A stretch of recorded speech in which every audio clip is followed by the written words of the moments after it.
الحمد لله رب العالمين والعاقبة للمتقين والصلاة والسلام على سيد الأنبياء والمرسلين أما بعد فأعوذ بالله من الشيطان الرجيم بسم الله الرحمن الرحيم قرآن پکڑیں.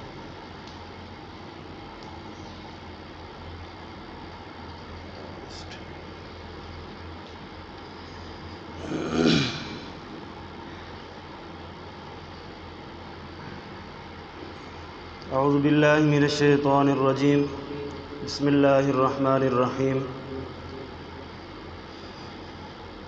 الف لام را تلک آیات الکتاب المبین انا انزلناہ قرآنا عربیا لعلکم تعقلون نحن نقص علیک احسن القصص بما اوحینا الیک هذا القرآن وان كنت من قبله لمن الغافلین.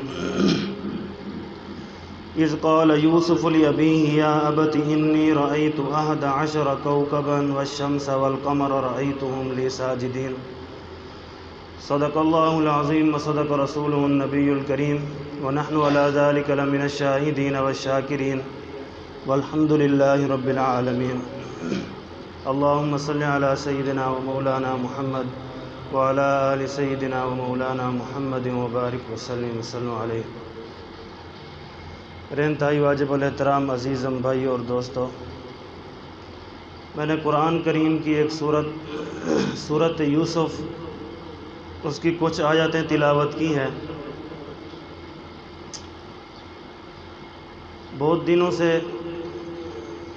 کچھ ساتھی تھے جو کہہ رہے تھے کہ ہمیں قصہ یوسف سنائے. تو عام طور پر واعظین جو خطباء ہیں عام لوگوں سے آپ سنتے بھی رہتے ہیں قصہ یوسف. تو میں تو اتنا بڑا خطیب تو نہیں ہوں کہ اس طریقے سے آپ لوگوں کو سنا سکوں جو قصہ یوسف ہے، لیکن لگتا ہے کہ جو پورا قصہ سنانے کی بجائے اس قصے کی جو مت ہے، اس قصے سے جو ہمیں سبق ملتا ہے، اگر ہمیں اس کا پتہ چل جائے تو یہ زیادہ بہتر ہے. تو اسی لیے پورا قصہ سنانے کی بجائے پورے قصے کا ہمارے پاس وقت بھی نہیں ہوتا کیونکہ وقت بہت کم ہوتا ہے. اس لیے اس حوالے سے جو چند باتیں ہیں وہ آپ لوگ سمجھ لیں. حضرت یوسف علیہ السلام جب چھوٹے تھے، ابھی بچپن میں تھے، تو ان کو خواب آیا. اذ قال یوسف لأبیہ یا ابت انی رأیت 11 کوکبا والشمس والقمر رأیتهم لی ساجدین. اور آپ نے اپنا خواب بتایا اپنے باپ کو، حضرت یعقوب علیہ السلام کو، کہ ابا جی میں نے یہ خواب دیکھا ہے.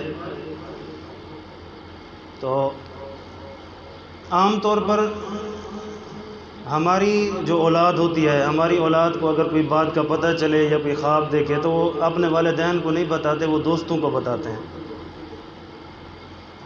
اس لیے میں بسا اوقات کہتے رہوں کہ اپنی اولاد کو اپنے ساتھ ایسا منوس کریں کہ وہ اپنے دل کی بات اپنے والدین سے کہیں، نہ کہ اپنے دوستوں سے کہیں.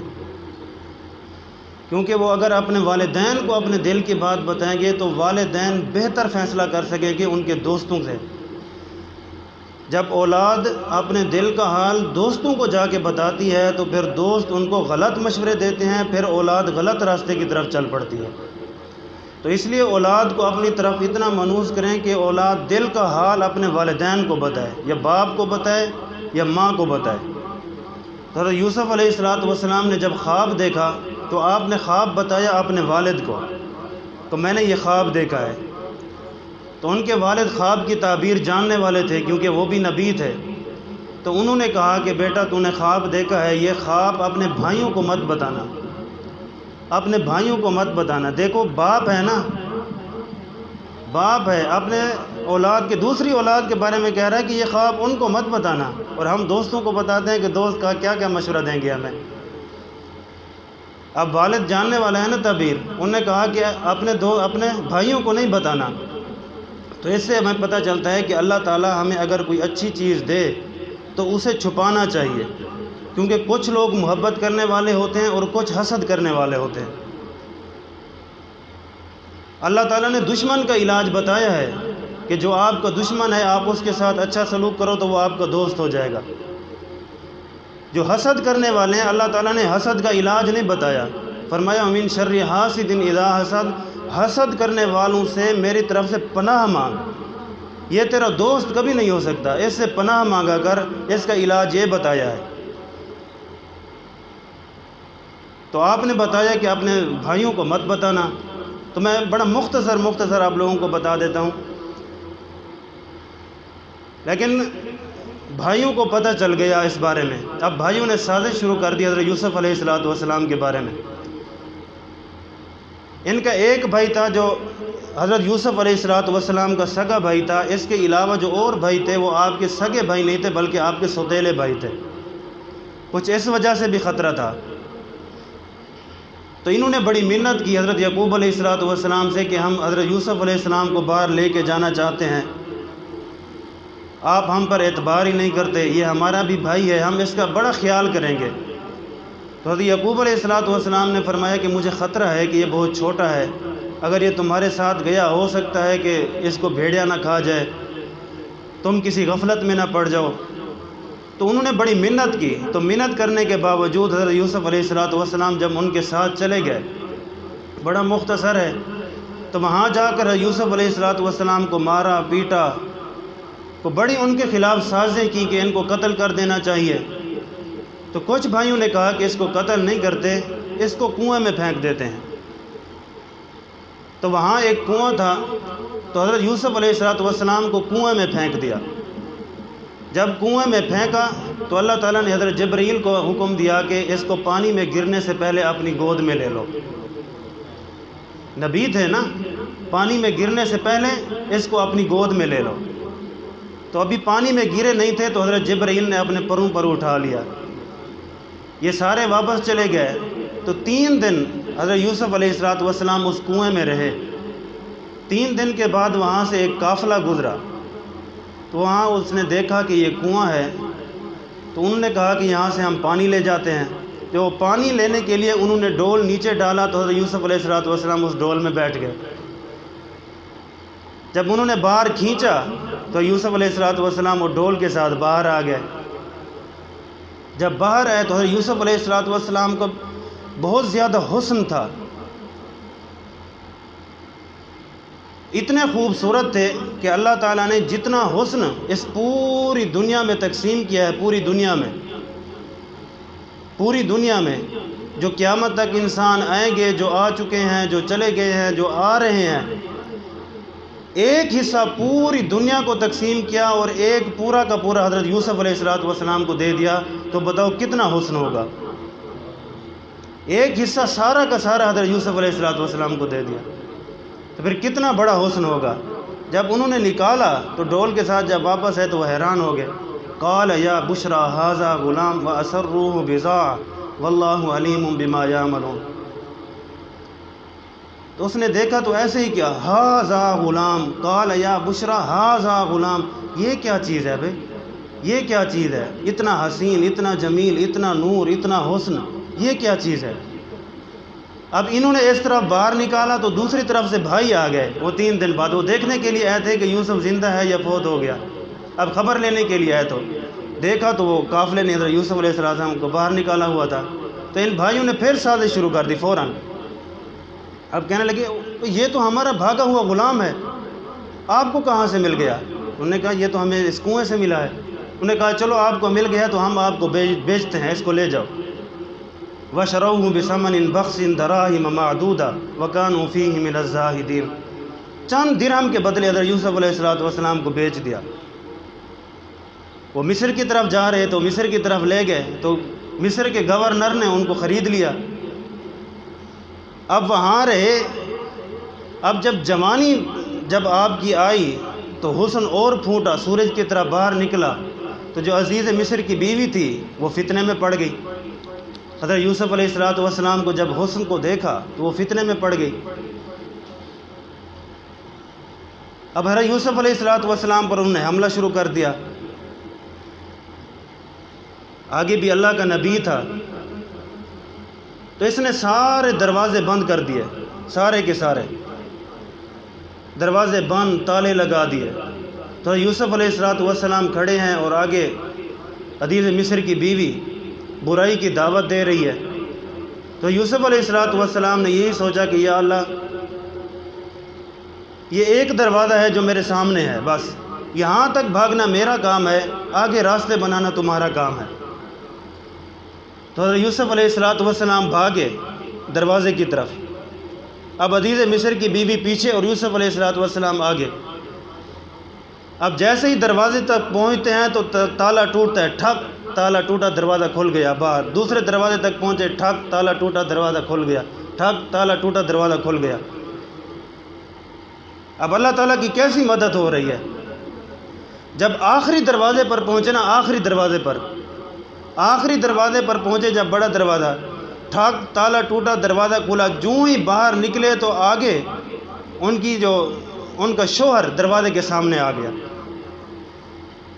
اب زلیخا کا ہاتھ پیچھے پڑا حضرت یوسف علیہ السلام کی قمیض پر، تو قمیض پھٹ گئی، دروازہ کھلا، آگے ان کا شوہر آ گیا۔ اب شوہر نے دیکھا تو اب اس نے فوراً پینترا بدلا کہ اس نے میرے اوپر حملہ کیا ہے، میری عزت پر حملہ کیا ہے۔ اب اس کی سزا کیا ہے؟ اب سزا بھی خود منتخب کر رہی ہے۔ اب اس کی سزا یہ ہے کہ یا اس کو کوڑے مارے جائیں یا اس کو قید میں کیا جائے۔ قتل کا نہیں کہا۔ اب اس نے تو ابھی اپنی خواہش پوری کرنی تھی نا، قتل کا نہیں کہا، جرم بھی بتا رہی ہے اور آگے سزا بھی خود مقرر کر رہی ہے۔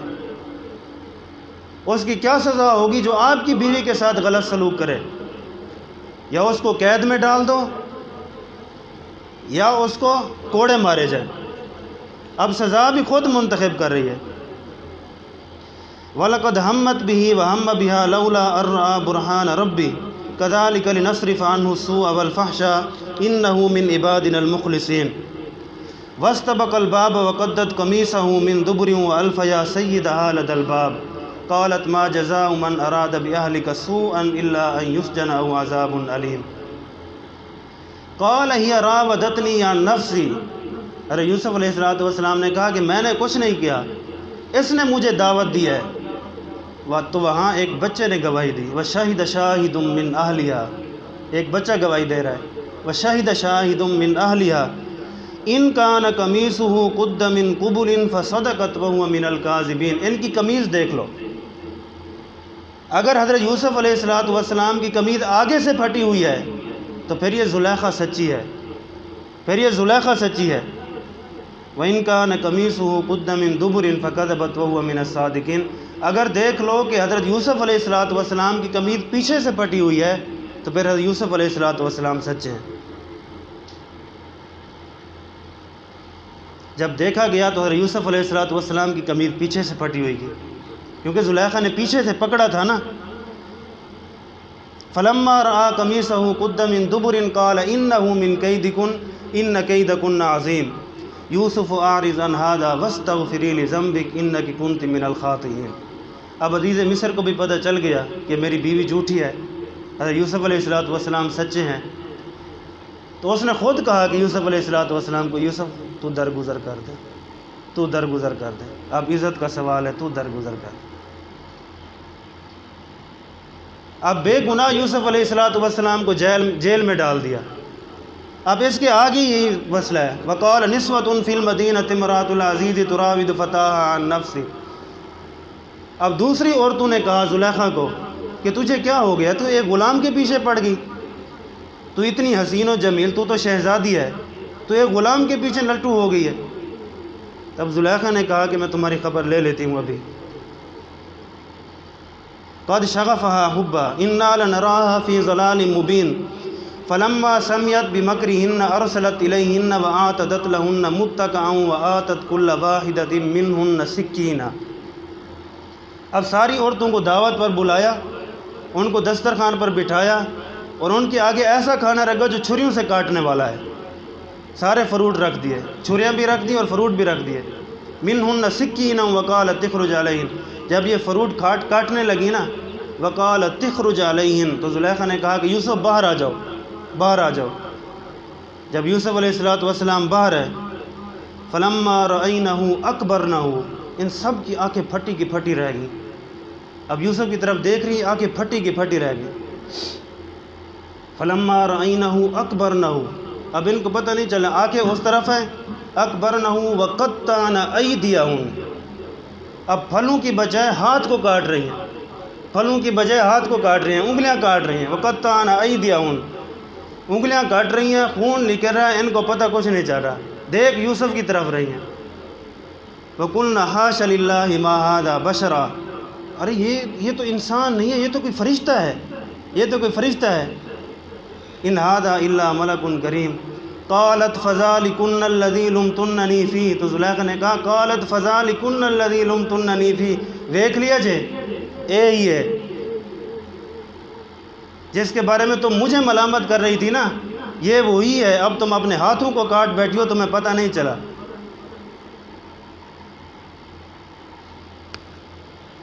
اب یہ مختصر چند باتیں میں آپ لوگوں کے سامنے پیش کی ہیں، یہ تو اللہ کے نبی تھے نا، ان کو بچا لیا۔ آگے بہت لمبا واقعہ ہے، اتنا وقت نہیں ہوتا ہمارے پاس۔ تو حضرت یوسف علیہ السلام نے ایک سبق دیا، تو فرمایا کہ میں جا رہا ہوں، آپ کے بعد جو مرد کے لیے جو سب سے بڑا فتنہ ہے وہ عورت ہے، عورت ہے۔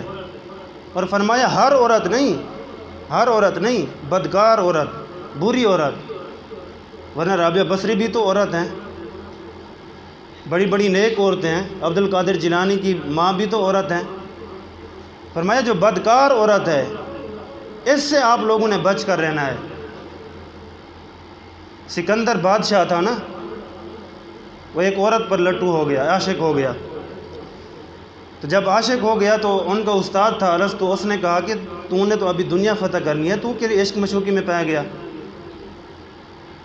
تب اس عورت کو برا لگا، تو اس نے کہا کہ سکندر کو تو میں بعد میں دیکھ لوں گی، پہلے اس استاد کی خبر لے لیتی ہوں میں۔ اب اس نے سکندر کو چھوڑ دیا، اب وہ اس کے استاد کے پیچھے پڑ گئی، اس پر عشق مشوقی شروع کر دی۔ اب اس کو استاد 4 دن تو ڈٹا رہا، لیکن 5ویں دن وہ بھی ڈہ گیا، 5ویں دن وہ بھی اس کے فتنے میں پڑ گیا۔ جب فل کنٹرول میں ہو گیا نا، تب اس عورت نے سکندر کو کہا کہ آج کمرے میں آنا، میں ترے استاد کا تماشا دکھاؤں گی۔ تو یہ کمرے میں اسے لے گئی، اب وہ اس کو لگام ڈالا ہوا ہے، اس کی کمر پر بیٹھی ہوئی ہے، کمر پر بیٹھی اور پورے کمرے میں اس کی چکر لگوا رہی تھی۔ اب سکندر جب آیا اندر کمرے میں داخل ہوا تو دیکھا تو وہ اس کی کمر پر بیٹھی ہوئی ہے اور کمرے میں چکر لگوا رہی ہے۔ تو سکندر نے کہا استاد جی یہ کیا، آپ اس کے چکر میں پڑ گئے؟ تو وہ کہنے لگا کہ دیکھو مجھ بوڑھے کا جب یہ حال کر رہی ہے تو جیسے نوجوان کا کیا حال کرے گی۔ تو اس لیے عورت کے فتنے میں کبھی نہ پڑنا، عورت سے بچ کر رہنا۔